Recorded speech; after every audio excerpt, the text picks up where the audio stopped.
I didn't know if you tried to slide that boss in there while you were throwing Lone Yeah. Star, and they're like, "Wait a second, Lone Star don't make tie-dye discs." This is an No. eye-dye frisbee. I know what Innova's eye-dye looks like. No. That'd be great though. That'd be great. Yeah. How tough is tour? Like, not playing, like just living on tour. Like, Well, there's a lot of I say a lot of downtime. I don't know. It's kind of hard to explain because like the travel from each event to the other it seems like you're always on the go, regardless if you're at the event or traveling between events or whatever. It feels like you're always on the go. It's pretty hard a little bit to some aspect. It's because it's a long time that we're out there on the road. I mean, I don't really take breaks and I don't ever really go home. I do like the full tour, so I go to the West Coast and everything like that.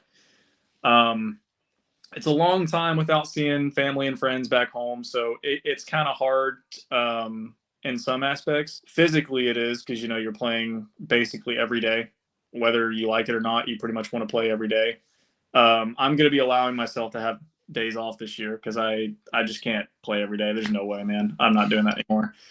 But it's hard a little bit mentally sometimes because, like I said, you can kind of get homesick depending on how things are. Emotionally, same way. It's pretty strenuous in the long run, but short term wise, it's not too bad if you just kind of sit there and focus on one day at a time or one event at a time. But the bigger picture, it kind of eats at you over time. Yeah. I can imagine.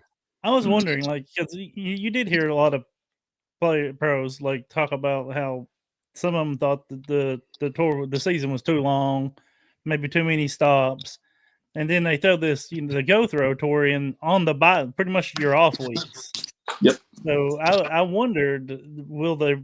I mean, are people going to skip those go throw? Because I hope not, because I'm excited about it. But for that one golf, Yeah, it's hard to say. I know personally, I'm probably going to try and play as many of the go throw events as I can since they're in the off weeks. Because I typically try and put my off weeks, I try to schedule some kind of A tier. Or in this case, since I think these events are going to be unsanctioned, I'll just play those as well.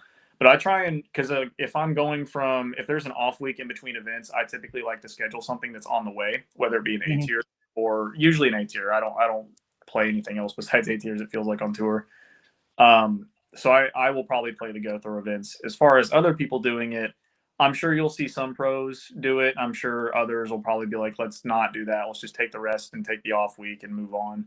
So as far as how many will do it, I'm not sure.